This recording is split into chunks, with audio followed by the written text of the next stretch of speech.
ইসলাম মানে অন্যরকম হৃদয় কাড়া আলো, ইসলাম মানে চেষ্টা করা হতে আরো ভালো, ইসলাম মানে মায়ে ভরা মধুর কোনো ফুল, ইসলাম মানে জানা মাত্র ছেড়ে দেয়া ভুল, ইসলাম মানে অন্যরকম হৃদয় কাড়া আলো, ইসলাম মানে চেষ্টা করা হতে আরো ভালো, ইসলাম মানে মায়ে ভরা মধুর কোনো ফুল, ইসলাম মানে জানা মাত্র ছেড়ে দেয়া ভুল। চারিদিকে শুনছি শুধু একটাই স্লোগান, ইসলাম ছিল ইসলাম আছে থাকবেই ইসলাম, ইসলাম ইসলাম ইসলাম ইসলাম ইসলাম ইসলাম ইসলাম ইসলাম ইসলাম ইসলাম ইসলাম ইসলাম ইসলাম ইসলাম ইসলাম ইসলাম।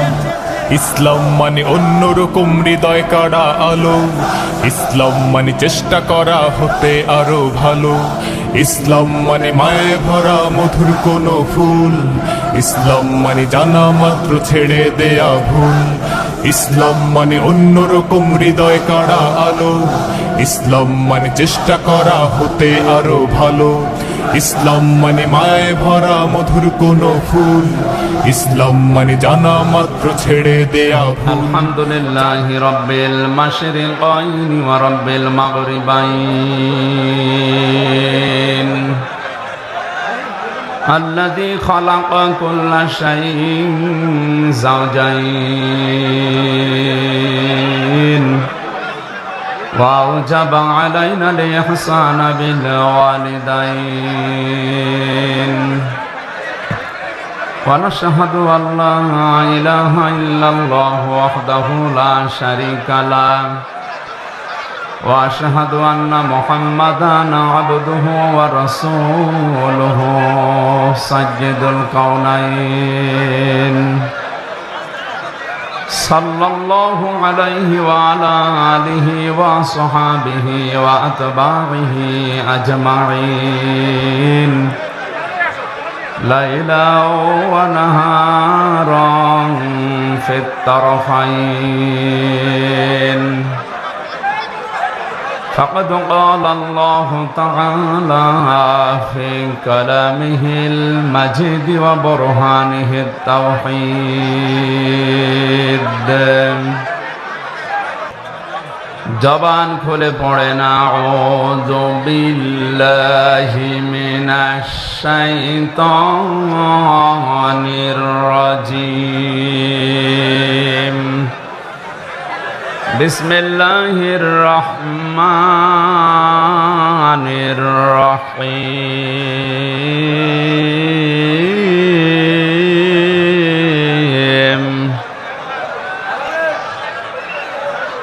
وإذ ابتلى إبراهيم ربه بكلمات فأتمهن قال إني جاعلك للناس إماما قال ومن ذريتي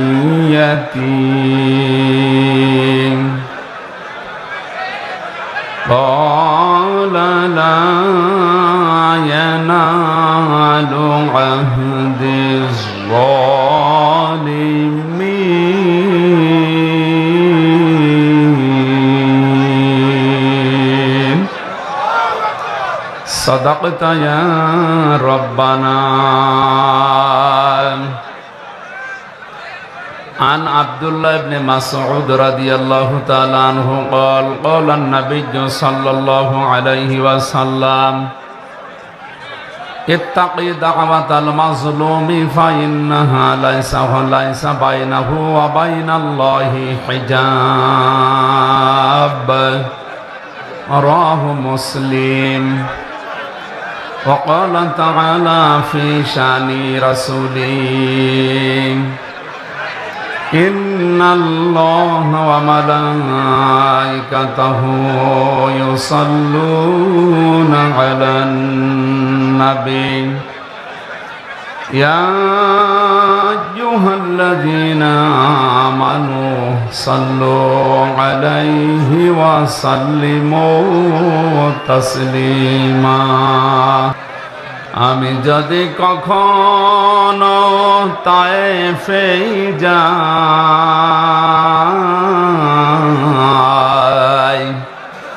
বলবো মাটিকে ডেকে নবীজির খুন ঝরল কোথায়, বলে দাও তাই আজ আমাকে প্রতিশোধের দাবানল জ্বালাবো হেথায়। বালাগাল উলা বিকামালিহি কাশাফাদ দুজা বিজামালিহি হাসনাত জামিউ খিসালিহি সাল্লু আলাইহি। होनाए फूल तो बुलबुल का तरन्नुम भी न हो, जब दहर में कलियों का तबस्सुम भी न हो। बलगल उला बिकमालिही कशफद दुजा बिजमालिही हसनत जमीउ खिसालिही सल्लु अलैहि वालिही। আলহামদুলিল্লাহ। চাঁদপুর জেলার হাজীগঞ্জ থানার অন্তর্গত অলিপুর সিদ্দিকিয়া হাফিজিয়া মাদ্রাসা ও এলাকাবাসীর উদ্যোগে 2 দিন ব্যাপী ঐতিহাসিক তাফসীরুল কোরআন মাহফিলের সমাপনী রজনীর স্বনামধন্য সভাপতি, বিশিষ্ট ব্যবসায়ী সমাজসেবক আমার আরাফাতের ভাই আলহাজ মোহাম্মদ জাহিদ ইকবাল পাঠান, আতালাল্লাহু উমরাহু ওয়া বারাকাল্লাহু ফি হায়াতি, বলেন আমিন। মাহফিলের প্রধান অতিথি শাইখুল মাশায়েখ, সাবেক প্যানেল চেয়ারম্যান চাঁদপুর জেলা পরিষদ, যুগ্ম সাধারণ সম্পাদক হাজীগঞ্জ উপজেলা আওয়ামী লীগ, বড় ভাই জনাব আলহাজ মোহাম্মদ জসিম উদ্দিন, বিশেষ অতিথি জনাব ইউসুফ প্রধানিয়া সুমন, চেয়ারম্যান 5 নম্বর হাজীগঞ্জ সদর ইউনিয়ন পরিষদ, মঞ্চে বসা ওলামা ইকরাম, সামনে বসা মুসলমান ভাইরা, পর্দার আড়ালের সম্মানিতা মা এবং বোনেরা, প্রশাসনের ভাইরা, বিশেষ অতিথি হিসাবে যাদের নাম এখানে দেখতে পাচ্ছি, বিশেষ করে বীর মুক্তিযোদ্ধা নৌ কমান্ডো সৈয়দ আহমদ মজুমদার, জনাব সিদ্দিকুর রহমান পাঠান, জনাব মাসুদুর রহমান মিজি, জনাব মোজাম্মেল হক শিপন, জনাব দেলাওয়ার হোসেন সরদার, জনাব সোহরাব হুসাইন, আরফানা লাকা যিকরক। সম্মান মর্যাদা শুধু দুনিয়া না, আমরা আখেরাতেও চাই। এই মানুষগুলোর দুনিয়া আখেরাত যেন আল্লাহ নূরান্বিত করে দেন, বলেন আমিন। দল মত জাতি বর্ণ ধর্ম নির্বিশেষে এ রাতের বেলা কোরআন শোনার জন্য যারা এসেছি, খুশি হয়ে বলছি আলহামদুলিল্লাহ। নবীজি বলেন লা তুহসা আজাইবুহু ওয়া লা তুবলা গারাইবুহু ফীহি মাসাবিহিল হুদা ওয়া মানারিল হিকমা। যে কোরআন তোমরা শুনতে এসেছো, কোনদিন এর আশ্চর্যকারিতা গণনা করে শেষ করা যাবে না। দিন যত যাবে কোরআনের আশ্চর্য তত বাড়তে থাকবে, আবিষ্কার হবে। আলা তোবলা গারাইবুহু, কিয়ামত পর্যন্ত এ কোরআনে কারীম কোনোদিন পুরাতন হবে না, পুরাতন মনেও হবে না। যার অন্তর, যার হৃদয় যত বেশি স্বচ্ছ থাকবে, পরিষ্কার থাকবে, কোরআন তার কাছে তত নতুন মনে হবে। ফীহি মাসাবিহিল হুদা, এটা হেদায়েতের মশাল। কোরআনে কারীম যদি কাউকে হেদায়েত দিতে না পারে, পথ দেখাতে না পারে, বুঝবেন ওর কপালে আর হেদায়েত নেই। আল্লাহ রাব্বুল আলামিন বলেন আলিফ লাম মিম যালিকাল কিতাবু লা রাইবা ফীহি হুদাল লিল মুত্তাকিন। আল্লাহ পাক বলেন এই একটা কিতাব, এর ভেতরে ভুল সন্দেহ তো দূরের কথা, সন্দেহের লেশ পর্যন্ত নেই। এটা পথ দেখাবে আমার মুত্তাকি বান্দাদের। চাঁদপুরবাসী খুব খেয়াল করেন আয়াতের দিকে। কিতাব শব্দ দেওয়ার আগে আল্লাহ পাক আলিফ লাম দিয়েছেন। এখানে কথা বন্ধ করেন ভাই, কথা নেই যে শোনে না অন্যকে শুনতেও দেয় না। এটা তো গানের অনুষ্ঠান না, কথাও চলবে গানও চলবে। কোরআনে কারিম শোনার জন্য আল্লাহ নিয়ম দিয়েছেন, ওয়াইদা কুরিয়াল কুরআনু ফাসতামিউ লাহু ওয়া আনসিতু লাআল্লাকুম তুরহামুন। কোরআন যখন শুরু হয়ে যাবে তখন চুপ থাকবা, শুনবা, দুইটাই ফরজ। লাআল্লাকুম তুরহামুন, আশা করা যায় তোমাদের উপর আমার রহমত নাজিল হবে। এখানে রহমত নাজিল করতে হলে চুপ থাকা লাগবে, শোনা লাগবে। কেউ যদি কথা বলে ডিস্টার্ব করেন আপনার কবিরা গুনাহ হবে। এ নির্দেশ কার? সুতরাং এই দুইটা শর্ত আগে মানেন, চোখ থাকবেন, শুনবেন। খুব বেশি সময় না, সর্বোচ্চ 1 ঘন্টা 10-15 মিনিট কথা বলবো এই আয়াত থেকে। আমাদের আলোচনার সাবজেক্ট হচ্ছে আমাদের জাতির পিতা হযরত ইব্রাহিম আলাইহিস সালামের জীবনের 50টা পরীক্ষা। আমরা তার সন্তান হিসাবে এ পরীক্ষা আমাদের জীবনেও সামনে আসতে পারে বা আসবে। আমরা যেন তার মতো টিকে থাকতে পারি, পাশ করতে পারি, সে কথাগুলো আমরা কোরআন এবং হাদিস থেকে জেনে বাস্তবে মিলাবো ইনশাআল্লাহ। আমারে ডিস্টার্ব করে আমার কথাগুলো ভুলিয়ে দেবেন না। কথা তো আমি আর বানাবো না, উপর থেকে তো আশা লাগবে নাকি? সুতরাং আমি পরিবেশ করেন, কেউ কথা বলবেন না, দাঁড়িয়ে থাকবেন আর সব বসে। কিতাবের আগে আলিফ লাম দেওয়ার কারণ, যেখানে অনেক আলেম বসে আছে, কারণে হাজীগঞ্জ কামিল মাদ্রাসা মুহাদ্দিস আবু নসর আশরাফি ভাই সহ হাজারো আলেম এখানে তৈরি হচ্ছে। এই চাঁদপুরের জন্য এটা একটা নিয়ামত। স্টেজে অনেক আলেম বসে আছে। আলিফ লাম 4 প্রকার, তার ভেতরে এইটা নির্দিষ্ট করার জন্য এই আলিফ লাম কিতাবের আগে আল্লাহ দিয়েছেন। পড়া কোরআনে কারিমের নাম আমি তাফসিরে ফি জিলালিল কোরআনে পেয়েছি প্রায় 55টার উপরে। ব্যাপকভাবে প্রসারিত হয় তামাম দুনিয়াতে 5টা নাম। 1 নম্বরে কোরআনে কারিম, 2 নম্বরে কোরআনের নাম হচ্ছে আল ফুরকান, 3 নম্বরে কোরআনের নাম আজ-জিকির, 4 নম্বরে কোরআনের নাম আশ-শিফা, 5 নম্বরে কোরআনের নাম হচ্ছে আল কিতাব। আল্লাহ পাক আল কিতাব দিয়ে কোরআনে কারিমকে ইঙ্গিত করে জানিয়েছে একটাই মাত্র কিতাব, যার ভেতরে ভুল নেই, সন্দেহ নেই। কিয়ামত হয়ে যাব তাও এর ভেতরে কেউ ভুল বের করতে পারবে না। এই চ্যালেঞ্জ দিয়েছেন কে? আল্লাহ। 1500 বছরে আজ পর্যন্ত এই চ্যালেঞ্জের মোকাবেলা কেউ করতে কিয়ামত পর্যন্ত পারবেও না। কারণ এই চ্যালেঞ্জ আমির হামজার না, এই চ্যালেঞ্জ কার?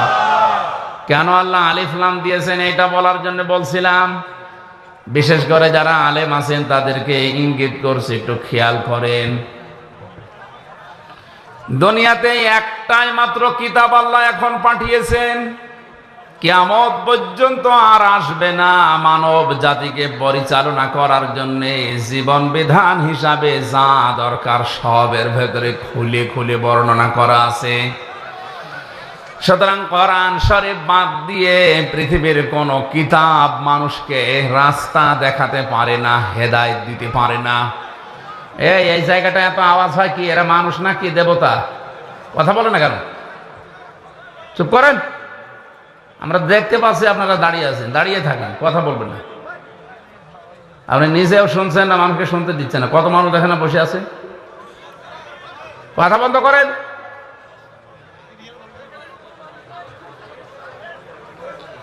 এই এলাকায় স্বেচ্ছাসেবক 2-1 বেশি করে দেন তো।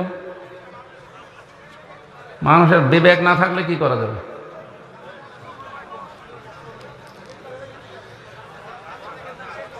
কোরআন শোনার জন্য যে আদব আল্লাহ দিলেন আমি তো আগে বলে নিলাম। আপনি তো এই অনুষ্ঠানে এসেছেন, এটা পুরাটা এখন নামাজের মতো ইবাদত। নামাজে কথা বলা যায় না, এদিক ওদিকে তাকানো যায় না, গল্প করা যায় না, যায়? তো এটা যদি নামাজ মনে করে আপনি বসে থাকে, তো কথা বলেন কেন? 1-1.5 ঘন্টা মনে করবেন আমি নামাজে দাঁড়িয়ে আছি।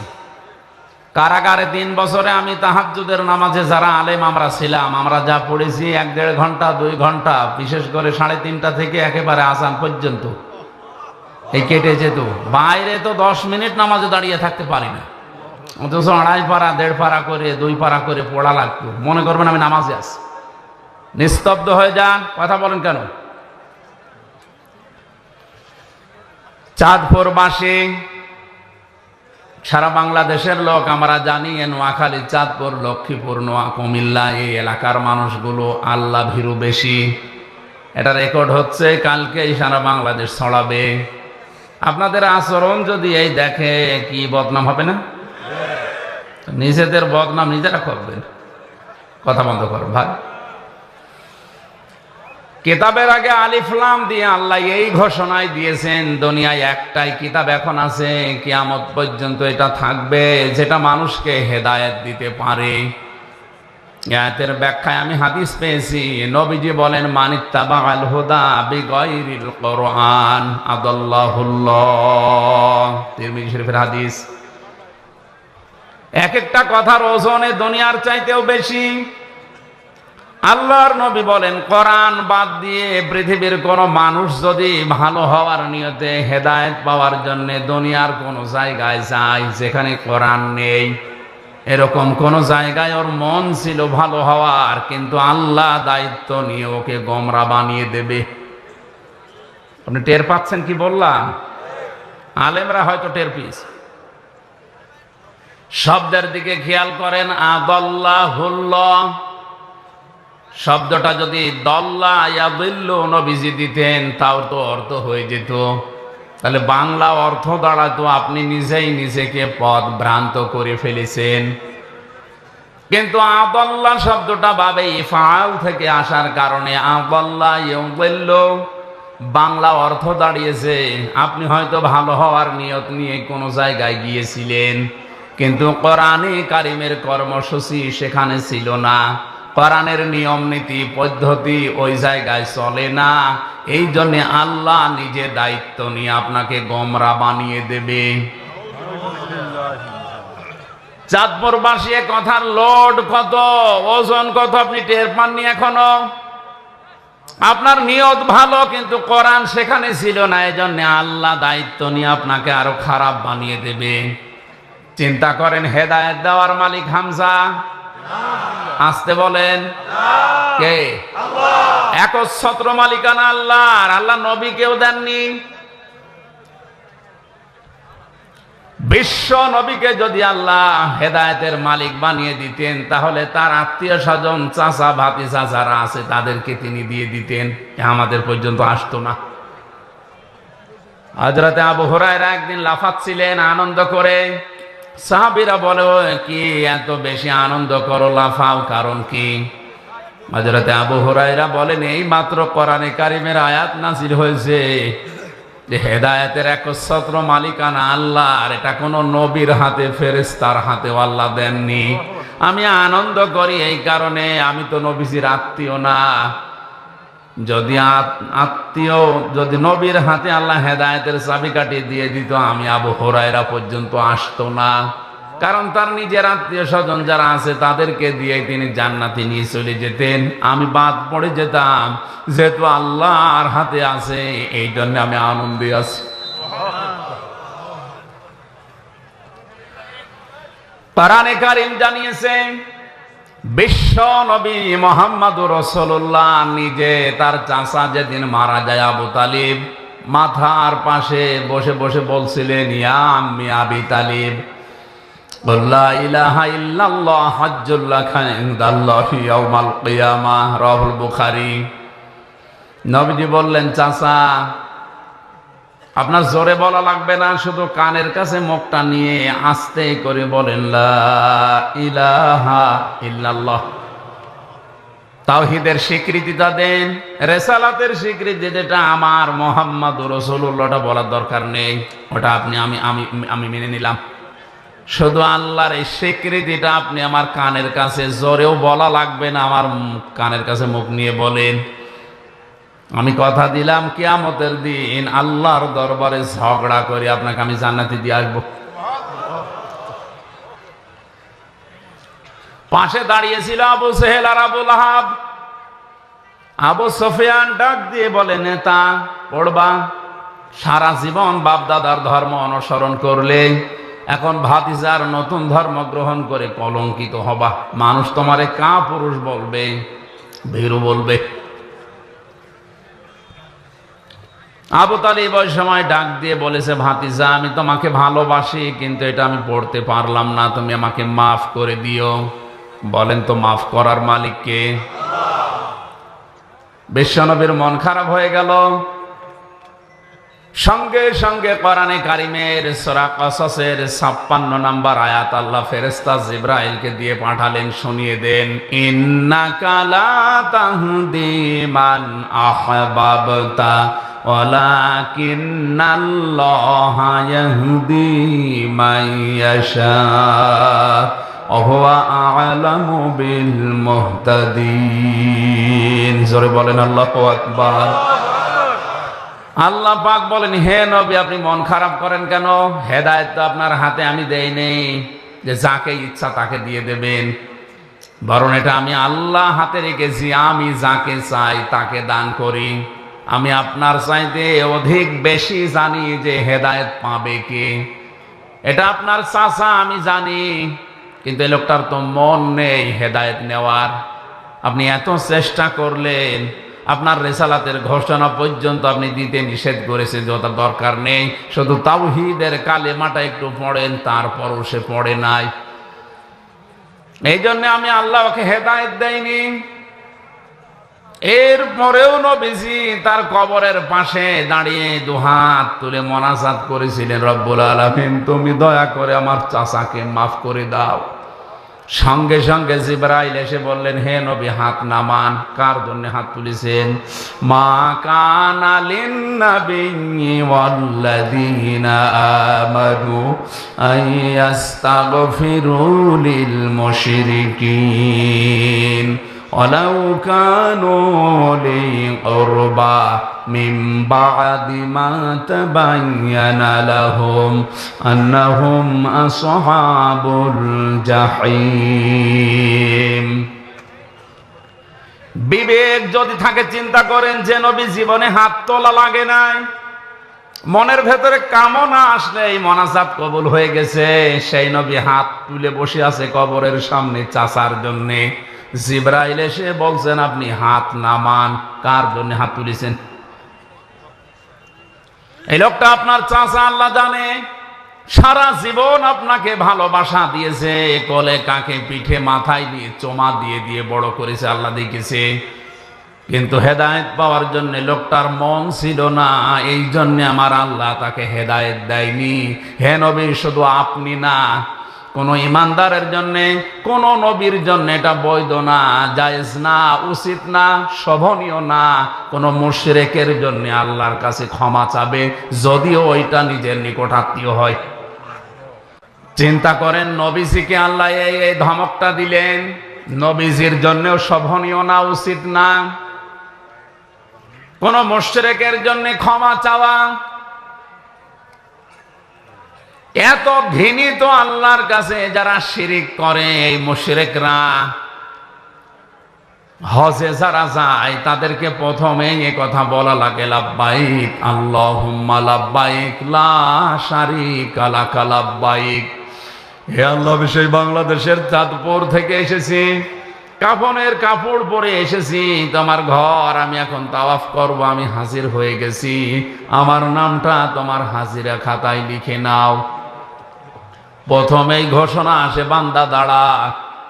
কাবার চত্বরে প্রবেশ করার আগেই বলা লাগে, লা শারীকা লাকা লাব্বাইক। তুই বল যে আল্লাহ আমি মুশরিক না, আমি আর যাই করি আমি শিরিক করি না। অথচ তামাম দুনিয়ায় আজ মানুষকে মুশরিক বানানোর পাই তারা চলছে। একজনের নামে একটা সূরা নাযিল হয়েছে কোরআনে কারিমে, তার নাম লোকমান। লোকটা নবীও না, রাসূলও না, একটা সাধারণ মানুষ। তাফসিরে পড়েছি এত সাধারণ, দুনিয়ায় 3 জন কালো মানুষের নাম আমি পেয়েছি। একজন হযরতে মাহজা, হযরতে ওমরের খাদেম ছিলেন, গোলাম ছিলেন। 2 নম্বরে হযরতে বেলাল। 3 নম্বরে এই লোকটা যার নাম বললাম লোকমান। জহব্বারে গে ঠোঁট ছিল একেবারে ঝোলা, ঝুলেছিল ঠোঁট, এত কালো। তাফসিরের ভাষায় এরকম কালো মানুষ দুনিয়ায় ওই 2 জন ছাড়া আর পাওয়া যায়নি। চেহারা ছিল একেবারে উল্টা পাল্টা, চুলগুলো ছিল উস্কো খুস্কো। চেহারার যে বর্ণনা দেখালাম, একবার দেখলে আর একবার দেখতে মন চাবে। আসতে বলেন। অথচ এই লোকটার জন্য 4 পৃষ্ঠার একটা সূরা আল্লাহ কোরআনে কারিমে নাজিল করে তাকে চিরন্তন করে দিয়েছেন। একটাই মাত্র কারণ, তিনি তার সন্তানকে আল্লাহর সাথে শিরিক সম্পর্কে কিছু কথা তাকে উপদেশ হিসাবে বলেছিলেন। وَإِذْ قَالَ لُقْمَانُ لِابْنِهِ وَهُوَ يَعِظُهُ يَا بُنَيَّ لَا تُشْرِكْ بِاللَّهِ إِنَّ الشِّرْكَ لَظُلْمٌ عَظِيمٌ। আল্লাহ পাক বলেন, হযরত লোকমান তার সন্তানকে যখন উপদেশ দিচ্ছিল, ওই কথাটা স্মরণ করো।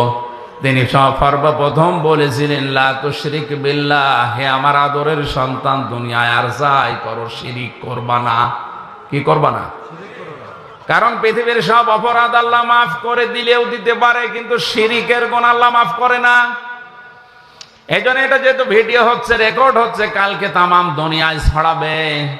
আমার সামনে এখন মাত্র 50,000 মানুষ না, 750 কোটির উপরে মানুষ আমার সামনে বসে আছে। সবাইকে উদ্দেশ্য করে বলছি, আপনি আর যাই করেন শিরিক করবেন না। এত রাগ হয় আল্লাহর শিরিক করলে। বাড়িতে যদি এখন আমি যে দেখি আমার স্ত্রীর কাছে পাশের বাড়ির একজন সলিমদ্দি শুয়ে আছে, কিছু করে নাই, এমনি শুয়ে আছে, ভালো লাগবে? আবার স্বামী হিসাবে আমার যেমন রাগ হওয়ার কথা, আমাকে সেই বীর্য থেকে শুরু করে আমির হামজা পর্যন্ত যা বানিয়েছে সব একাকে, আর কারো কিছু আছে? আল্লাহ পাক বলেন, নেই থেকে এ পর্যন্ত নিয়ে আসলাম, আর আমার সাথে শরীক করো। আমি ঠিক ওই স্বামীর মতো রেগে যাই। স্বামী যেমন কাছে কিছু পেলে স্ত্রীকে টুকরা টুকরা করে ফেলবে, ওই সময় আমারও মন চায়। আমার নাম হালিম, সহনশীল, ধৈর্যশীল, এই জন্য তোর কিছু বলি না। কোরআনে কারিমে সবচাইতে ভয়ঙ্কর আয়াত হচ্ছে শিরিকের বিরুদ্ধে। ইন্নাল্লাহা লা ইয়াগফিরু আন ইউশরাকা বিহি ওয়া ইয়াগফিরু মা দুনা যালিকা লিমান ইয়াশা। আল্লাহ পাক বলেন, অবশ্যই আমি আল্লাহ সব অপরাধ গুনাহ মাফ করে দিলেও দিতে পারি, কিন্তু শিরিকের গুনাহ মাফ হবে না। এজন্য আমাদের সাবধান থাকা দরকার। জীবনে আর যাই করি অন্তত শিরিক যেন জীবনে না থাকে, কারণ মুশরিকের জন্য নবী পর্যন্ত ক্ষমা চাওয়া নিষেধ। কথা বুঝতেছেন? অথচ টাটকা মুশরিক বাংলাদেশে মরে যাচ্ছে, আল্লাহর আইনের সাথে শিরিক করে, তার শক্তির সাথে শিরিক করে। যারা ক্ষমতার উৎস জনগণ বলে, তারা আল্লাহর আয়াতের সাথে শিরিক করে। এ বিশ্বাস এলাকায় আছে? এক্ষুনি আপনি পরিবর্তন হবেন, নয়তো মুশরিক হয়ে মরবেন। ক্ষমতার উৎস একমাত্র আল্লাহ। আপনি বাস্তবে মিলাতে পারেন না, সেটা আলাদা, কিন্তু বিশ্বাস করা লাগবে ক্ষমতার উৎস জনগণ নয়। কে বলেন তো? আন্নাল কুওয়াতা লিল্লাহি জামিআ। যারা ক্ষমতার উৎস জনগণ বলে চালান, তারা এই সূরা বাকারার এই আয়াতের পুরাপুরি বিরুদ্ধে। তারা আয়াতের সাথে শিরিক করছেন, তারা মুশরিক। মারা গেলে আমির হামজা না, কাবার ইমাম সুদাইসি না, নবীজি এসে দোয়া করলো আপনার জন্য কবুল হবে না যদি মুশরিক হয়ে কেউ মারা যায়। হেদায়েত দেওয়ার একচ্ছত্র মালিকানা যেহেতু আল্লাহর, এই ক্ষমতা আল্লাহ কোরআনে কারিমকে দিয়েছেন। এই জন্য আমাদের সাবধান থাকা দরকার। কোরআন যেখানে নেই, ওই দল যদি আমার বাবাও প্রতিষ্ঠা করে, ওই দলে আমি যাব না। ওই দলে যদি আমি ভালো হওয়ার নিয়তেও যাই, আমাকে খারাপ বানিয়ে দেবে। আসতে বলো, যেই পীরের দরবারে কোরআন শরীফ চলে না, কোরআনের নিয়ম নীতি নেই, ওই দরবারে যদি আমি ভালো হওয়ার নিয়তেও যাই, আমাকে গোমরা বানিয়ে দেবে কে? এর বাস্তব উদাহরণ কুষ্টিয়ার লালনের মাজার।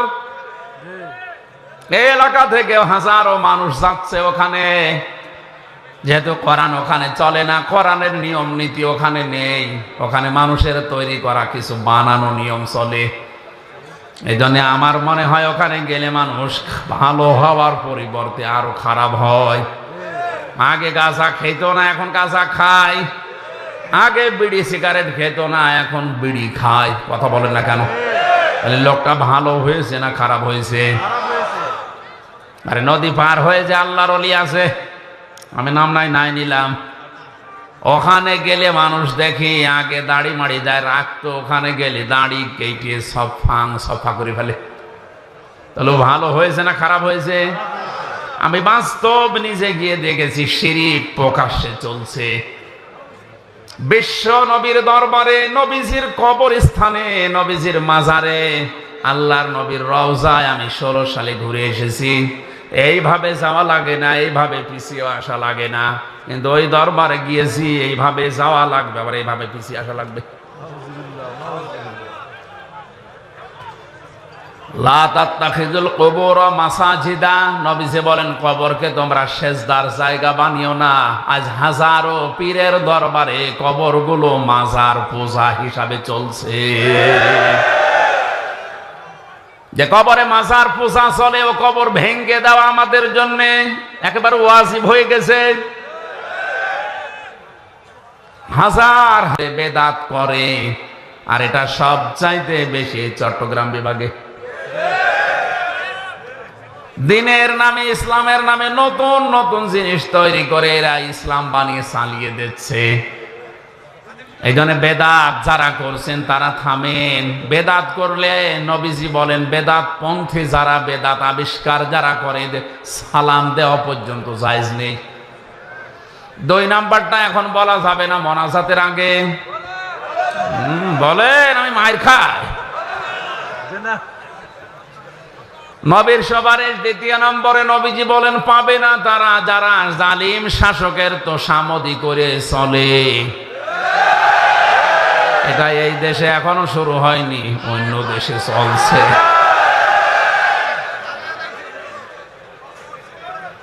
জালিমদের তোষামদি করে যারা চলবে, এরা নবীর সুপারিশ পাবে না। আজকে হাসিগঞ্জের জামে মসজিদে গিয়ে যদি দেখেন, ইমাম সাহেব দাড়ি গোপ কেটে একেবারে সফা করে ফেলেছে, আপনি নামাজ পড়তে যাবেন, কি বলবেন? হুজুর আপনি দাড়ি কাটলেন কেন? ইমাম সাহেব যদি বলে, বেটা তোরও তো দাড়ি নেই। মুসল্লি বলবে, হুজুর দাড়ি কেটে মুসল্লি হওয়া যায়, ইমাম হওয়া যায় না। কথা বলে না কেন? আপনার বিবেকের কি একটু নাড়া দেয় না? মাত্র হাসিগঞ্জের মতো জায়গার একটা ইমাম দাড়ি কেটেছে, এই জন্য আপনি নামাজ পড়তে রাজি না, অথচ আপনার নিজেরও দাড়ি নেই। এর পেছনে নামাজ হবে না আপনি এই মনে করে পড়ছেন না, অথচ দাড়ি গোপ কেটে একটা লোক বিশ্ব ওলির দাবি করছে, মানুষ পঙ্গপালের মতো গরু ছাগল নিয়ে ছুটছে। আর এই কথা বলতে গেলে বলে ও পীর বিরোধী। ও কি পীর? টাটকা শয়তান। হাজীগঞ্জের মতো এতটুকু জায়গার মসজিদের ইমাম সাহেবের দাড়ি না থাকলে যদি নামাজ পড়তে কেউ রাজি না হন, বিশ্ব ওলি যে লোকটা প্রতিদিন সফা করে, ওরে আপনি বিশ্ব ওলি মনে করলেও গুনাহ হবে। এই জন্য হাজারো মানুষ ওখানে ভালো হওয়ার নিয়তে যায়, শিরিক আর কোরআন না থাকার কারণে হাজারো মানুষ আল্লাহ গোমরা বানিয়ে দিচ্ছে। এই সত্য কথাটা বললাম আপনাকে বাঁচার জন্যে। এরপরেও যদি কারো বিবেক না খোলে, আমার মনে হয় ওর বিবেকের উপরে কুকুরে পোশাক করিস। অবশ্য ঠিক, তাহলে কোরআনে দুনিয়ায় একমাত্র কিতাব যেটা মানুষকে হেদায়েত দিতে পারে। আজকের এই ময়দান থেকে সিদ্ধান্ত নিয়ে বাড়ি যাওয়া লাগবে, কোরআন যেখানে নেই ওই দলে, ওই দরবারে, ওই আস্তানায় আমি যদি চাই আমাকে গোমরা বানাবে কে? এরপরেও যদি আপনি যান, এবার যান, আপনি কোথায় যাবেন যান।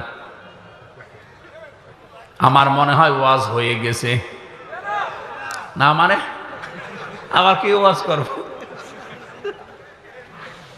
এই কথাটুকু যদি বুঝে এখন এই প্র্যাকটিক্যাল লাইফে আপনি সেট করতে পারেন, এটাই তো ওয়াজ হয়ে গেছে।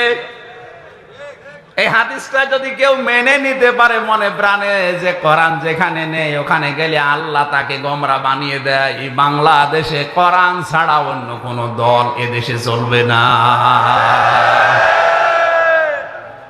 আল্লাহ আমাদের বোঝার তৌফিক দিন, বলেন আমিন। দরুদ আর সালাম পাঠ করছি আমাদের নবী, মানবতার মহান শিক্ষক মুহাম্মদুর রাসূলুল্লাহ সাল্লাল্লাহু আলাইহি সাল্লামের প্রতি।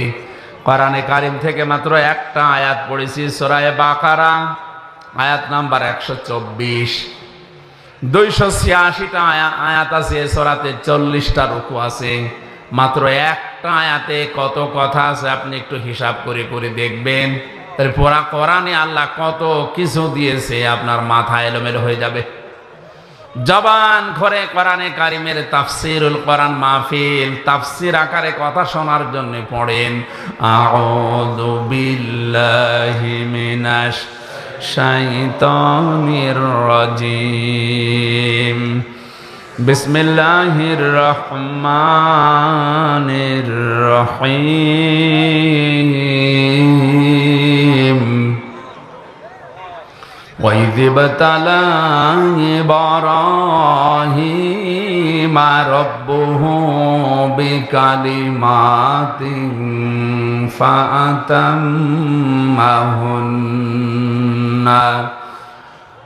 قَالَ إِنِّي جَاعِلُكَ لِلنَّاسِ إِمَامًا قال ومن ذريته قال لا ينال عهد الظالمين।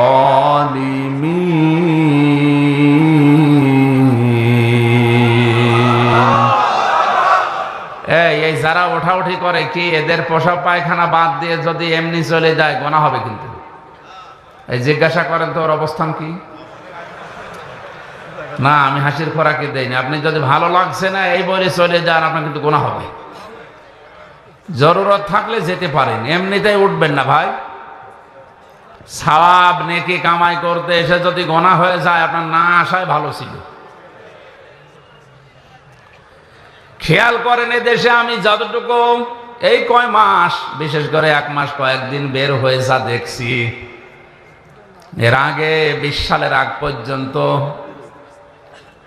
বিশ্বের কয়েকটা দেশে আমি যতটুকু পেয়েছি, তাফসির মাহফিল লেখা থাকে ঠিক, কিন্তু তাফসির হয় 5 প্রকার।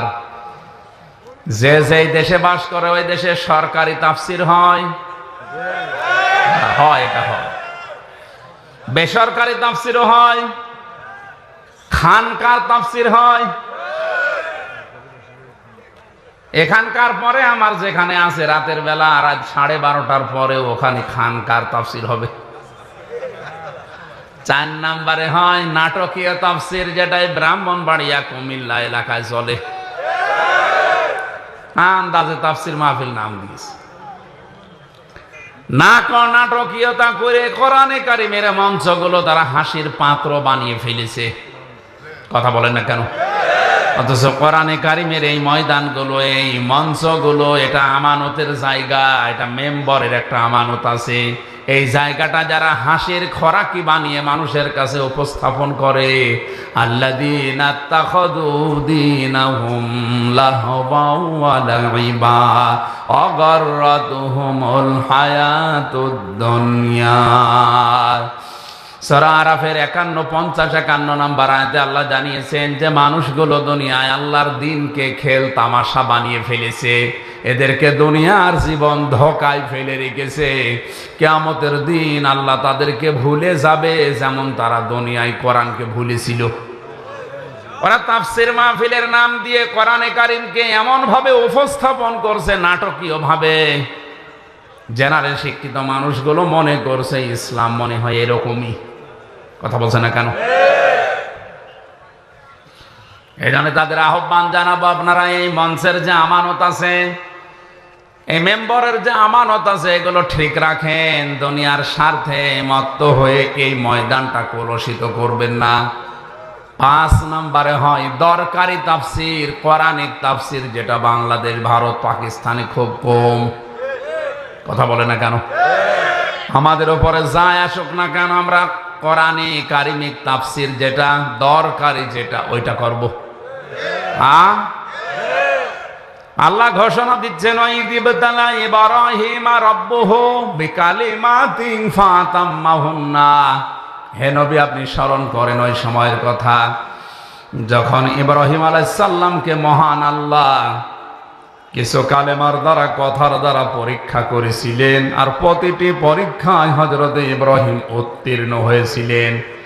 এখন আসেন একটু পরিচয় নেওয়া যাক। এই ইব্রাহিম ইনি কে?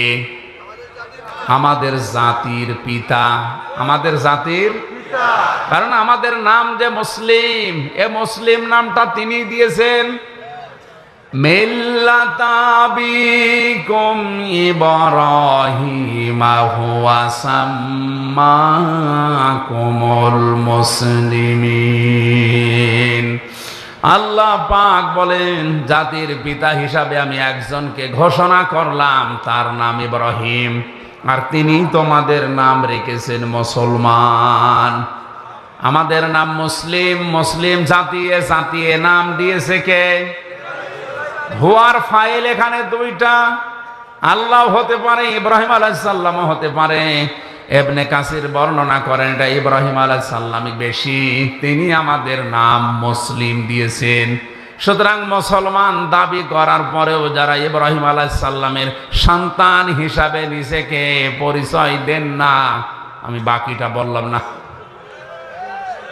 বাবার পরিচয় যদি কেউ দিতে না চায়, ওটা কি? আরো জোরে বলেন কি? আশা করছি আর নিচে নামা লাগবে না, মরণ পর্যন্ত এটা মনে রাখবেন, আমি মুসলিম। আমার এই নামটা আমার বাবা দিয়েছেন। এখান থেকে মাসলা বের হয়, সন্তান জন্ম দেওয়ার পরে বাবার যে 4টা দায়িত্ব, তার 1 নম্বরে হচ্ছে তার একটা সুন্দর নাম রাখা। এখানে কত বাবা বসে আছে, এমন এমন নাম সন্তানের রাখে, শয়তান পর্যন্ত হাসে। একটি নাম রেখে দিয়েছে বল্টু, নাম। কিয়ামতের ময়দানে প্রতিটি মানুষকে আল্লাহ তার বাবার সাথে নাম ধরে ডাকবে। হামজা বিন রিয়াজ।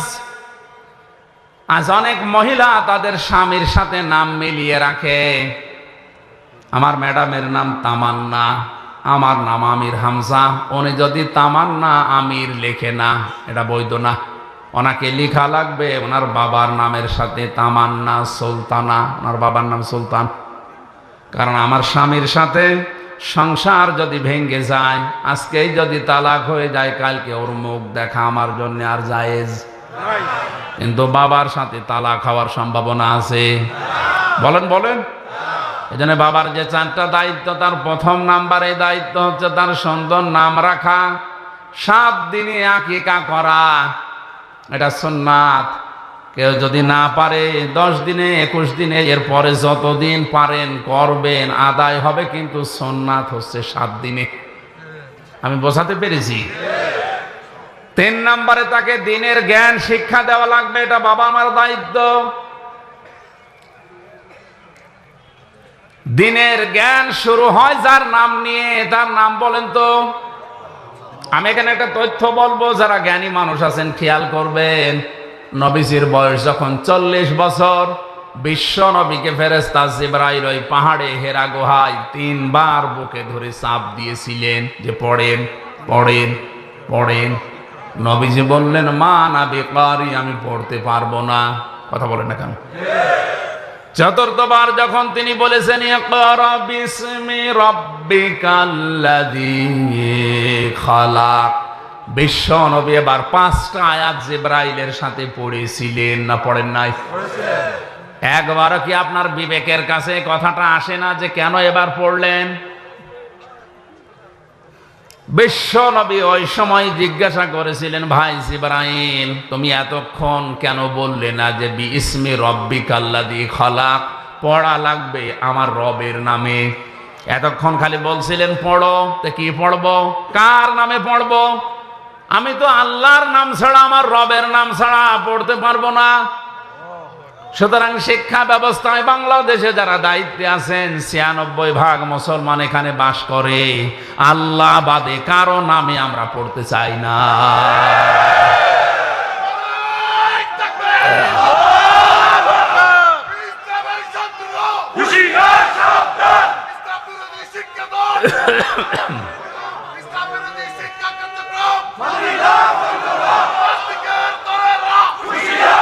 আমার ভাইরা,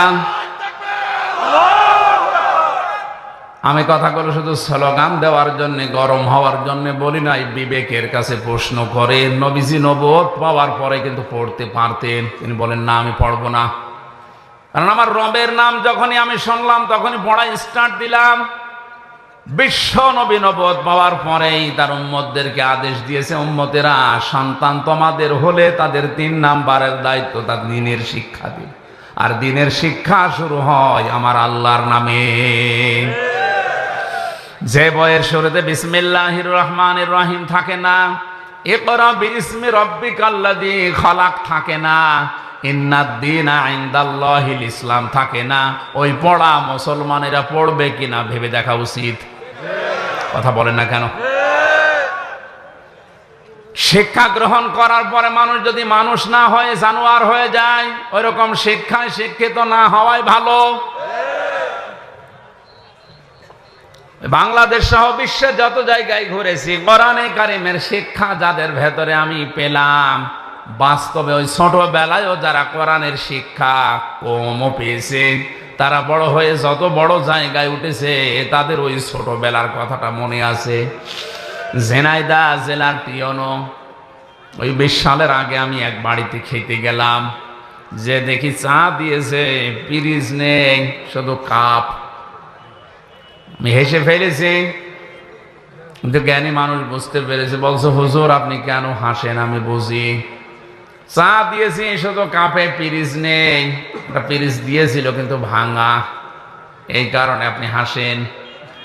আপনি হয়তো জানেন না, গতকালকে আমি যদি, এই সোমবার গেল, গতকালকে যদি একটা ফাইলে সই করতাম 5 লাখ টাকা আমার হাতে দিয়েই দিয়েছিল। কিন্তু ছোটবেলায় আমি কোরআনে কারীম পড়েছিলাম যে ঘোষ খাওয়া যাবে না।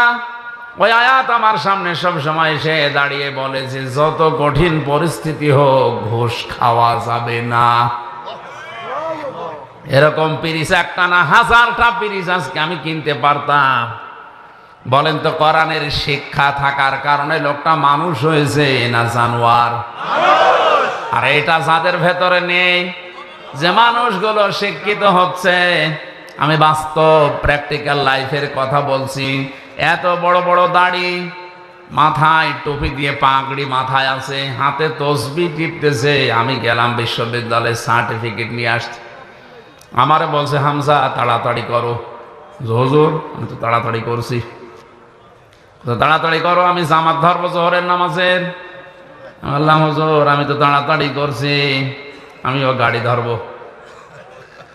মাথা নিচু করে বলছে 2000 টাকা বের করো। তো আপনি জামাত ধরবে? কিসের জামাত ধরবেন আপনি? আপনার মাত্র 15 মিনিট লাগবে জোহরের নামাজ পড়তে, আর সরকার আপনার কাছে 8টা ঘন্টা কিনে নিয়েছে। আমাদের এই ছেলে মেয়েরা যারা আসবে তাদের সই করে সিল মেরে আপনি দিয়ে দেবেন সার্টিফিকেট। এইটা আপনার নামাজ, এটা আপনার জামাত। কথা বলেন না কেন? 2000 টাকা বের কর মানে আমি জানি যে এর কাছে আমার সার্টিফিকেট পাওয়া যাবে না, এই জন্য আমি আজ তুলিও নাই, কারণ ও থাকতে দেবে না। বলেন তো, যে লোকটা টিও তার দাড়ি নেই, গোপ নেই, টাই শার্ট প্যান্ট পরে, কিন্তু ছোটবেলায় কোরআনের সুদের আয়াত ঘুষের আয়াতটা তার সামনে এসে দাঁড়ায়, এই লোকটা এই লাইনের না ভেষ ধরেছে। জেনারেল শিক্ষিত মানুষ ভেষ ধরে আজকে দাড়ি রেখে জব্বা গায়ে দিয়ে পাগড়ি মাথায় দিয়ে তসবি টিপতেছে, বলছে 2000 টাকা বের করো। তাহলে এও তো শিক্ষিত, ওইটাও শিক্ষিত। কোরআনে কারিমের শিক্ষা থাকার কারণে ওটা মানুষ হয়ে গেছে, আর কোরআন না থাকার কারণে এটা সরত সিরতে ঠিক আছে, জানোয়ার হয়ে গেছে। এই চোখে দেখেছি ওস্তাদ ওযু করছে, ছাত্র পানি ঢেলে দিচ্ছে পায়ে। আমি এই চোখে এইটাও দেখেছি, ওস্তাদ ক্লাস নিচ্ছে, ছাত্র স্যান্ডেল দিয়ে পিটাচ্ছে। বিশ্ববিদ্যালয়ে অনেক জায়গায় অনেকেই সকালবেলা কুলি করে মদ দিয়ে। এই জন্য জাতিরে আজকে ভেবে দেখা উচিত যে শিক্ষা ব্যবস্থায় শিক্ষিত হয়ে যদিও মানুষ না হয়ে জানোয়ার হয়ে যায়, ওর চাইতে ওর ভ্যান চালানো ভালো। নবীজি নবুয়ত পাওয়ার পরে কি বলেছিলেন, জিবরাইল তুমি এতক্ষণ কেন বলনি যে বিসমি রব্বিকাল্লাযী খলাক, রবের নামে পড়া লাগবে?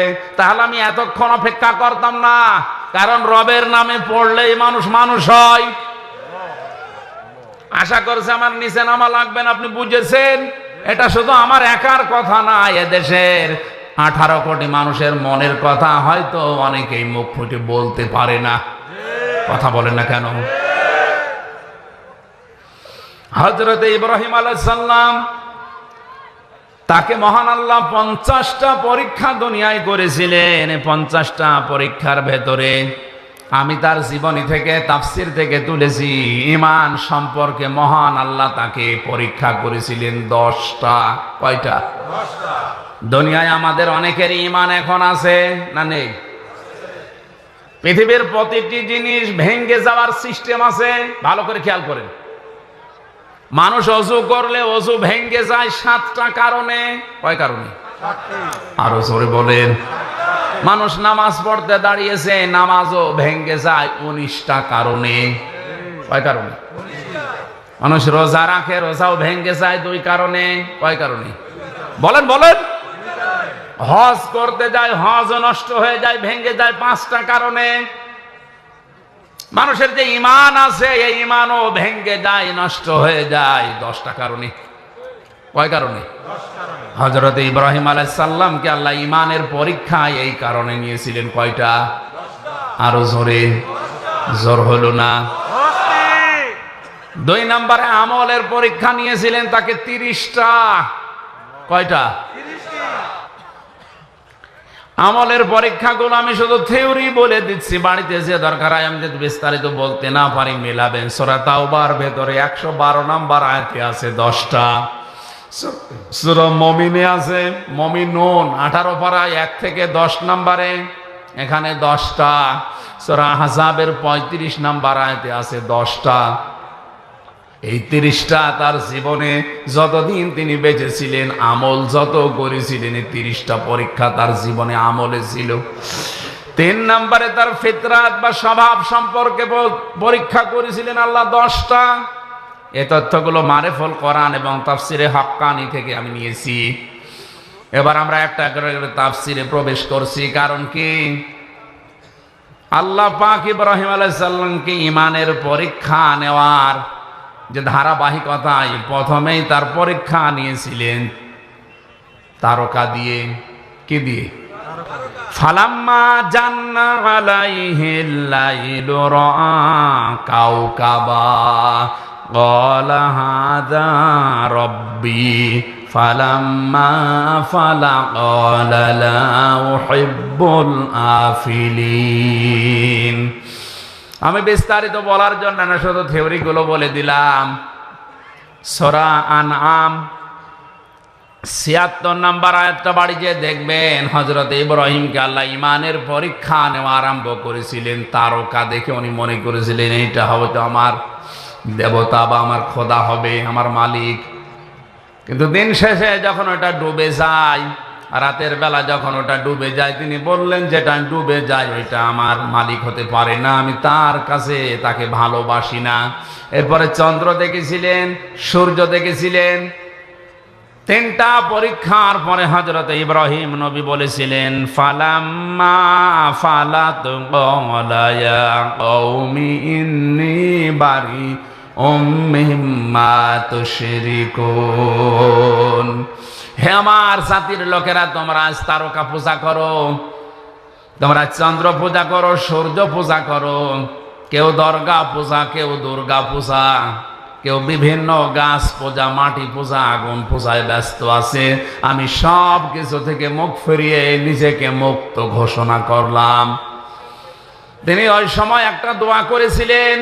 তার সন্তান হিসাবে আমরা অনেকেই মনে করি এটা জায়নামাজে দাঁড়ানোর দোয়া না, ওটা জায়নামাজে দাঁড়ানোর দোয়া না, ওটা কোরআনে কারিমের সূরা আনআমের ৭৯ নম্বর আয়াত। জবান খুলে যারা মুখস্থ আছে পড়েন, ইন্নী ওয়াজ্জাহতু ওয়াজহিয়া লিল্লাযী ফাতারাস সামাওয়াতি ওয়াল আরদা হানিফাও ওয়া মা আনা মিনাল মুশরিকিন। হযরত ইব্রাহিম ওই সময় বলেছিলেন, হে আমার মালিক, আমি সব দিক থেকে মুখ ফিরিয়ে নিলাম, আমি আসমান জমিনের সব দিক থেকে মুখ ফিরিয়ে একনিষ্ঠ হয়ে তোমার দিকে মুখ ফিরালাম, কারণ তুমি আমাকে বানিয়েছো হানিফা। আমি একনিষ্ঠ ভাবে তোমার দিকে ঘুরে আসলাম। ওমান আমিনাল মুশরিকিন, আমি ঘোষণা দিচ্ছি আমি কিন্তু মুশরিক না। আমার প্রথম কথা ছিল আপনি আর যাই করেন শিরিক করবেন না, কারণ এটা আমাদের জাতির পিতার প্রথম শিক্ষা। তিনি ইমানের প্রথম পরীক্ষায় বলেছিলেন, আল্লাহ আমি কিন্তু মুশরিক না। জোরে বলেন আল্লাহু আকবার। ইব্রাহিমের সন্তান যারা দুনিয়ায় একদিকে গেলেও আমরা শিরিক। নবীজি বলেন, তোমাকে যদি আগুনের ভেতরে কেউ ফেলে দেয়, তোমাকে যদি কেটে টুকরা টুকরা করা হয়, এরপরেও তুমি শিরিক না, কারণ দুনিয়ার সব অপরাধ আল্লাহ কম বেশি মাফ করে দিলেও দিতে পারে, কিন্তু শিরিক মাফ করবে না। আমি আবার বলছি, আপনারা শিরিক থেকে বাঁচেন। শিরিক চার প্রকার: শিরিক বিল জাত, শিরিক বিল সিফাত, শিরিক বিল ইখতিয়ারা, শিরিক বিল হুকুক। এই চার প্রকারকে ভাগ ভাগ করে তাফসিরে হাদিসে আমি পেয়েছি প্রায় ৭২ প্রকার। শিন র কাপ এই শব্দটা এত বিস্তারিত, এত বেশি কথা এর ভেতরে আল্লাহ পাক লুকিয়ে রেখেছে। কেউ যদি শিরিক নিয়ে আলোচনা করে রাত শেষ হয়ে যাবে, তাও শিরিক শেষ হবে না। অথচ এই সূক্ষ্ম সূক্ষ্ম বিষয়গুলো আমাদের ভেতরে অনেকের ভর করে বসে আছে। আমরা শিরিক থেকে বাঁচার জন্য, শিরিক কি, কত প্রকার, কেন শিরিক হচ্ছে, এই বইটা বাজারে পাওয়া যায়, কিনে নেবেন। আমার সবগুলো পয়েন্ট হয়তো মনে নেই, এই জন্য অল্প কিছু বললাম। হযরত ইব্রাহিম আলাইহিস সালাম ইমানের প্রথম পরীক্ষায় তিনি পাশ করেছিলেন, আল্লাহকে তিনি নিজে খুঁজে বের করেছিলেন। আর আমরা তার সন্তান, আমাদের চোখে আঙ্গুল দিয়ে দেখিয়ে দেওয়ার পরেও আমরা পাইতে চাই না। কথা বলা লাগবে। আলেমরা আজ অনেকে জীবনের উপরে রিস্ক নিয়ে জাতির পিতা ইব্রাহিম আলাইহিস সালামকে যে পরীক্ষাগুলো আল্লাহ করেছিলেন, তিনি নিজে খোঁজ করে করে বের করেছিলেন। আর আমরা আপনাদের চোখে আঙ্গুল দিয়ে হাতে কলমে দেখিয়ে দেওয়ার পরও আপনি ফিরে আসতে চান না। দ্বিতীয় পরীক্ষা করেছিলেন আমার আল্লাহ, তাকে বাধা দিয়েছিলেন। ইমানের উপরে টিকে থাকতে গেলে যে বাধা আসে, আমাদের জাতির পিতায় বাধা পেয়েছেন না পান নাই? সর্বপ্রথম বাধা এসেছিল তার ঘর থেকে। কথা বলে না কেন? আজ ইমানের উপরে টিকে থাকতে গেলে বাধা আসতে পারে কোন জায়গা থেকে? আসছে না অনেকে? তার বাবা বাধা দিয়েছিল ঘর থেকে, সমাজের বাধা এসেছিল, রাষ্ট্রের বাধা এসেছিল, এমনকি তাকে বনবাস পর্যন্ত দেওয়া হয়েছিল। সারা জীবন ইব্রাহিম নবীর জীবনী বিভিন্ন কায়দায় শুনেছি, কিন্তু বনবাসে যাওয়া এটা যে কত কঠিন, ৩ বছর এক ঘরের ভেতরে থেকে কিছুটা হলো টের পেয়েছি। আমাদের জীবন মুক্ত জীবন। একটা মানুষকে 24 ঘন্টা যদি একটা ঘরের ভেতরে তালাবদ্ধ রেখে দেওয়া যায়, আমি যতটুকু বুঝলাম ও মানুষটা এমনি পাগল হয়ে যাওয়ার কথা। ইব্রাহিম আলাইহিস সালামকে বনবাসে পর্যন্ত ইমানের পরীক্ষা দিতে যেতে হয়েছিল, কথা বলেন ঠিক কিনা? এরপরে তার হিজরত করা লেগেছে। সন্তান কলিজার টুকরা 80 বছর বয়সে যেটা হয়েছে তাকে জবাই পর্যন্ত করা লেগেছিল, কথা বলেন না কেন? যদিও জবাই হয়নি কিন্তু পরীক্ষা তো দিতে হয়েছিল। এরপরে আমার আল্লাহ তাকে দিয়ে কাবা নির্মাণ করিয়ে পরীক্ষা ওই সময় নিয়েছে। এরপরে সবচেয়ে বড় পরীক্ষা তার জীবনে যেটা, আগুনের ভেতরে ফেলে দেওয়া। এটা সারা জীবন শুধু শুনেছেন, একটা মানুষকে জীবিত অবস্থায় আগুনে ফেলে দেওয়ার সময় যে দৃশ্য তৈরি হয়, এটা যে কত বড় কঠিন পরীক্ষা, সম্মুখীন না হলে বুঝবেন না। আমাদের জাতির পিতা ইব্রাহিম আলাইহিস সালামের আগুনের পরীক্ষা দিয়ে তিনি কি লস হয়েছে? কথা বলেন। ফেরেশতা এসেছিল, জিবরাইল, মিকাইল, ইসরাফিল, কত ফেরেশতা এসে বলেছে সাহায্য লাগবে, বলেন বিশাল অগ্নিকুণ্ড আমরা সব উল্টাপাল্টা করে দেব। ইব্রাহিম আলাইহিস সালাম ওই সময় তিনি বলেছিলেন, আমি এমন কোন অন্ধ আল্লাহর ইবাদত করি না যিনি তার বান্দাকে আগুনে পড়ে থাকতে দেখার পরেও কিছু মনে করে না। উনি যদি চায়, ওনার যদি ভালো লাগে যে আমি আগুনে পড়লে উনি খুশি হন, ওই রকম মালিককে খুশি করার জন্য আমি ইব্রাহিম 100 বার আগুনে পড়তে রাজি আছি। আল্লাহ রাব্বুল আলামিন ওই সময় তাকে জানিয়েছিলেন, ক্বালা ইন্নী জাইলুকা লিন্নাসি ইমামা। হে ইব্রাহিম, তোমার এই কঠিন পরিস্থিতিতে কথা বলাটা আমি আল্লাহ এত বেশি পছন্দ করেছি, যত মানুষ দুনিয়ায় আসবে এখন যারা আছে সবার জন্য আমি তোমাকে নেতা বানিয়ে দিলাম। তুমি শুধু মুসলিম জাতির নেতা না, লিন্নাসি ইমামা, যত মানুষ আসবে দুনিয়ায় সবার জন্য তুমি নেতা, তুমি নেতৃত্ব দেবে। খেয়াল করবেন এবার, হযরত ইব্রাহিম ওই সময় সঙ্গে সঙ্গে প্রশ্ন করেছেন, ক্বালা ওয়া মিন যুররিয়াতি। হে আল্লাহ, এই নেতৃত্ব দেওয়ার গুণাবলী এটাকে শুধু আমি একাই পেলাম নাকি কিয়ামত পর্যন্ত আমার সন্তানাদি যারা আসবে এরাও এই দায়িত্ব পাবে? আল্লাহ পাক সাফ জানিয়েছেন, ক্বালা লা ইয়ানালু আহদিজ যালিমিন। হে ইব্রাহিম, পাবে তোমার সন্তানদের ভেতরে তারা নেতৃত্ব দিতে পারবে, নেতা হতে পারবে, কিন্তু জালেম যারা তাদের জন্য আমার কোনো ওয়াদা নেই। এনালু এটা মজারে, বর্তমান, ভবিষ্যৎ, প্রেজেন্ট, ফিউচার। জালেমদের জন্য নেতৃত্ব দেওয়া জায়েজ নেই, নেতা হওয়া জায়েজ নেই। অথচ তামাম দুনিয়ায় যারা জালেম এরাই নেতৃত্ব দিচ্ছে আর আমাদেরকে ফতোয়া দিচ্ছে। নবীজি বলেন, ইত্তাকি দাওয়াতাল মাজলুম ফাইন্নাহা লাইসা বাইনাহু ওয়া বাইনাল্লাহি হিজাব। হে আমার উম্মতেরা, আর চাই করো মজলুমের বরদোয়া থেকে বেঁচে থাকবা, কারণ মজলুম যখন বরদোয়া করে তার ভেতরে আর আল্লাহর ভেতরে কোনো পর্দা থাকে না। বাংলার মানুষেরা আপনার হাতে পায়ে ধরে বলছে, 3 বছর কারাগারের জীবনে আমি যা দেখলাম, এই দেশে সব চাইতে বেশি হচ্ছে এখন জুলুম। হাজারো মানুষ এই অন্ধপ্রকোষ্ঠে জুলুমের শিকার হয়ে বসে আছে, অথচ কিছুই জানে না।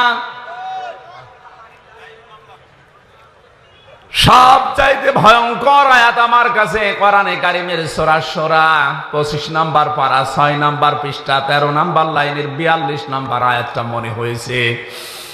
আল্লাহ পাক বলেন, ইন্নামাস সাবিলু আলাল্লাযীনা ইয়াযলিমুনান নাস ওয়া ইয়াবগুনা ফিল আরদি বিগাইরিল হক উলাইকা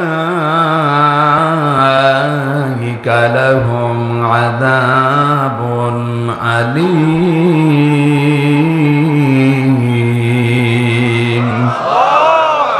আমি যত তাফসীর বাংলাদেশে পেয়েছি সব তাফসীরের সাথে আয়াতটা মিলিয়েছি, প্রায় 42টার উপরে। ভালো করে শুনেন, আল্লাহ পাক বলেন, আমি আল্লাহ মামলা দেব অভিযোগ দায়ের করব, কেস করব তাদের বিরুদ্ধে যারা মানুষ হয়ে মানুষের উপরে জুলুম করে।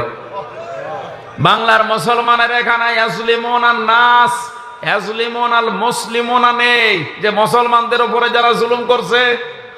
ইয়াজলিমুন নাস দিয়ে আল্লাহ জানিয়েছেন মানুষ হয়ে মানুষের উপরে যারা জুলুম করে, তাদের অধিকারগুলো নষ্ট করে।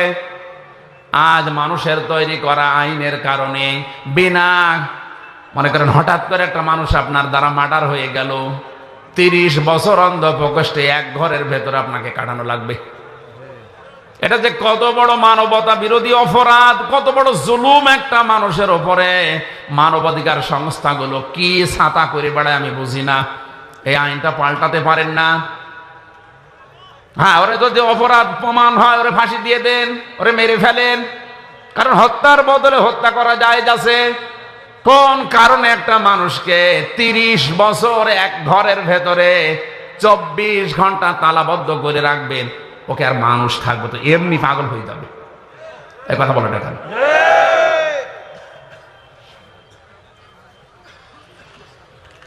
আর এই কাজটা বেশি করে যারা বউ মার্ডার করে, তাদের অধিকাংশ আমার মনে হয় 100 জনের প্রায় 30 জন তো হবেই। 100 জনের 30 জন, ওখানে 10,000 মানুষ ছিলাম আমরা।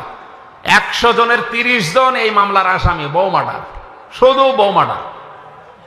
এই জন্য ওখানে টুকে টুকে রেখেছিলাম। বাইরে এসে এই 1 মাসের ভেতরে আমি 2টা বইও করেছি যে দাম্পত্য জীবনে কলহ এবং তার সমাধান কি দেওয়া যায়। কারণ অধিকাংশ মানুষ এই হঠাৎ করে যে কোনো কারণে রাগের মাথায় বউ মেরে ফেলে, 30 বছর এক ঘরের ভেতরে কাটানো লাগে। আর একটা মানুষ জেলে গেলে শুধু সে নিজে জেল খাটে, তার পরিবার ধ্বংস হয়ে যায়।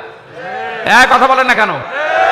সুতরাং কোনো কারণে যেন এরকম কোনো অকারেন্স করে ফেলবেন না। এই জন্য বইটা আপনি নিয়ে যাবেন, স্ত্রীকে পড়াবেন, নিজের জন্য আর একটা নেবেন। 2টা লিখেছি, একটা পুরুষের একটা মহিলাদের। বই শেষ হয়ে গেছে। 100টা আছে, এখানে আছে।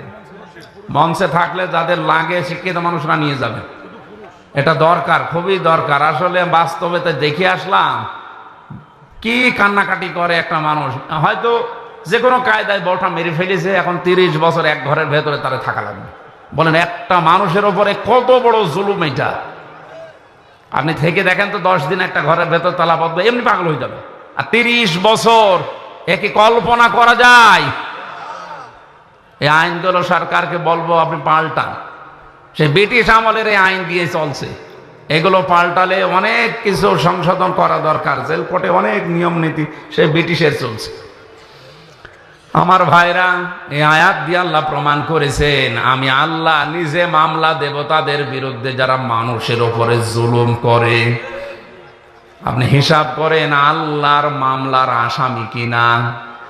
এই আয়াত পড়ার পরে আমার যেটা মনে হয়, বাংলাদেশে এখন হাজারো মানুষ আল্লাহর মামলার আসামি।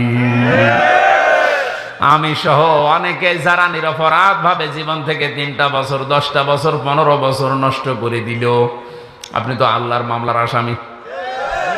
আমি নাই আপনার মামলার আসামি। আমার মামলার আয়ু একজন মাদারীপুরের, একজন বাগেরহাটের। এরা নাই আমার মামলার আয়ু, এরা মামলার বাদী। আর আপনি আমার উপরে জুলুম করে আপনি আল্লাহর মামলার। আপনি টের পাচ্ছেন কি বলছি আমি? হাজার হাজার লক্ষ লক্ষ মানুষ এই দেশে এখন বিভিন্ন কায়দায় আল্লাহর মামলার আসামি হয়ে অলরেডি বসে আছে। আল্লাহ আমাদের হেফাজত করেন, বলেন আমিন। এই জন্য জালেমদের জন্য নেতা হওয়া, নেতৃত্ব দেওয়া, রাজনীতি করা জায়েজ। আরো জোরে বলেন জায়েজ। এই আয়াত আমি বানালাম। ইব্রাহিম নবীর ফিতরাত সম্পর্কে আল্লাহ 10টা পরীক্ষা নিয়েছিলেন। আমি পেয়েছি তার মাথার ভেতরে 5টা। নবী ইব্রাহিম আলাইহিস সালাম মাথায়, নাকের ভেতরে তিনি পানি দিতেন। বিজ্ঞানী শব্দ নিয়ে গবেষণা করে জানিয়েছে, দিনে রাতে 5 থেকে 6 বার যদি কেউ নাকে পানি দেয়, সারাদিন সারা রাতে যে জার্মগুলো নাক দিয়ে প্রবেশ করে, মহান আল্লাহ নাকি পানি দেওয়ার কারণে বের করে দেয়। এরপরে কুলি করতেন তিনি, মুখের ভেতরে যে জার্মগুলো তৈরি হয় সারাদিন সারা রাতে, কুলি করলে এটা দূর করে দেয়। ইব্রাহিম আলাইহিস সালামের ফিতরাত ছিল, স্বভাব ছিল এইটা। 3 নম্বরে তিনি মেসাক করতেন। 4 নম্বরে তার গোপ দাড়ি তিনি কাটতেন। দাড়ি কাটা জায়েজ আছে কিন্তু এক মুষ্টির পরে। এই যে শব্দটা এরা কালকে বানাবে, যে প্রথমে বললাম দাড়ি কাটা জায়েজ আছে, এই পরে যে বলেছি ওইটা কেটে দেবে, কেটে ছড়াবে যে আমির হামজা বলেছে দাড়ি গোপ কাটা জায়েজ আছে। আমি কি ওইটা শেষ করেছি? এক মুষ্টির পরে কাটেন, অসুবিধা নেই। যারা বিভিন্ন জায়গায় আমার নামে আমার এই খণ্ডিত বক্তব্যগুলো নিয়ে ভিডিও বানাচ্ছে, বিশেষ করে আমার এই তাহেরি ভাই, এই নোরে বাংলা নামে একজন আছে চট্টগ্রামের, আরো বিভিন্ন হুজুররা এ কাজগুলো করছেন কোন কারণে? 1.5 ঘন্টা 2 ঘন্টা বলে কথা বলি, পুরাটা তো দেন না, 1.5 মিনিট দেয়। এই যে যদি, কিন্তু, অথবা এইগুলো বাদ, প্রথম শব্দটা দিয়ে ওরা কালকে দেখেন ভিডিও বানাবে বলি। এখানে যারা ইউটিউবার আছেন, এই যে কাট দেওয়া আছে, এগুলো ছাড়া উল্টা পাল্টা করেন না ভাই। আপনার কারণে আমার জীবন থেকে 3টা বছর গেল, আবার যদি উল্টা পাল্টা করে আমার আটকে রেখে আপনার লাভ আছে?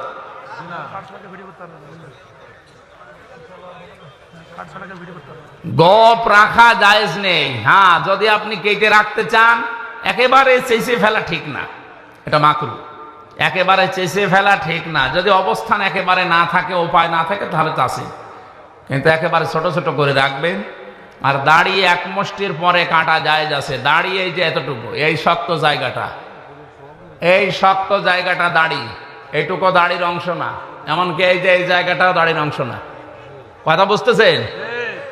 এইটা যদি কেউ কেটে ফেলে সৌন্দর্যের জন্য জায়েজ আছে, কেউ যদি তার সৌন্দর্যের জন্য এটা রেখে দেয় তাও জায়েজ আছে, কিন্তু এটা নিয়ে মতভেদ আছে আলেমদের। এইটা দাড়ির অংশ না, এই নরম জায়গাটাও দাড়ির অংশ না। দাড়ি হচ্ছে এই শক্ত জায়গাটুকু। আমি আবার বলছি, এই দেখেন এই শক্ত জায়গাটুকু দাড়ি, কিন্তু রাখতে হবে এক মুষ্টি পরিমাণে। এরপরে যদি কেউ কেটে ফেলেন, সেটে ফেলেন, অসুবিধা নেই। এর আগে ছাটলে কাটলে আপনার গোনা হবে। এরপরে তিনি তেল ব্যবহার করতেন মাথায়, শরীরে। আজ অনেকে তেল ব্যবহার না করে যুবক সাজতে চায়। আমি অনেকগুলো কথা এখানে ছিল, বলতে পারলাম না, এই বয়স্ক এবং বাচ্চারা আছে, এই জন্য 5টা করেছিলেন তার শরীরের, এই নাভি থেকে শুরু করে খতনা করেছিলেন, নাভির নিচের লোম পরিষ্কার করেছিলেন, ঢেলা কলপ ব্যবহার করতেন, নখ কাটতেন এবং বগল পরিষ্কার করতেন। হযরত ইব্রাহিম আলাইহিস সালাম, আমরা যার সন্তান হিসাবে দাবি করি, তিনি এই পরীক্ষাগুলো জীবনে দিয়ে আল্লাহর কাছে এত দামি হয়েছিলেন, তার নামই হচ্ছে খলিল। নাম কি? খলিল বলা হয় এমন বন্ধুকে, যেই বন্ধু আল্লাহর জন্য সব কিছু করতে পারে। জীবনে 50টা পরীক্ষা দিয়ে তিনি হয়েছিলেন খলিলুল্লাহ। কি হয়েছিলেন? আর হাবিব বলা হয় ওই বন্ধুকে, যেই বন্ধুর জন্য আল্লাহর সব কিছু করতে পারে। আমাদের নবীকে আল্লাহ ডাক দিয়েছেন হাবিবুল্লাহ, আমাদের জাতির পিতাকে ডাক দিয়েছেন খলিলুল্লাহ। আমরা যেন খলিলুল্লাহর সন্তান হয়ে হাবিবুল্লাহর আদর্শ মেনে বাকি জীবনটা কাটাতে পারি।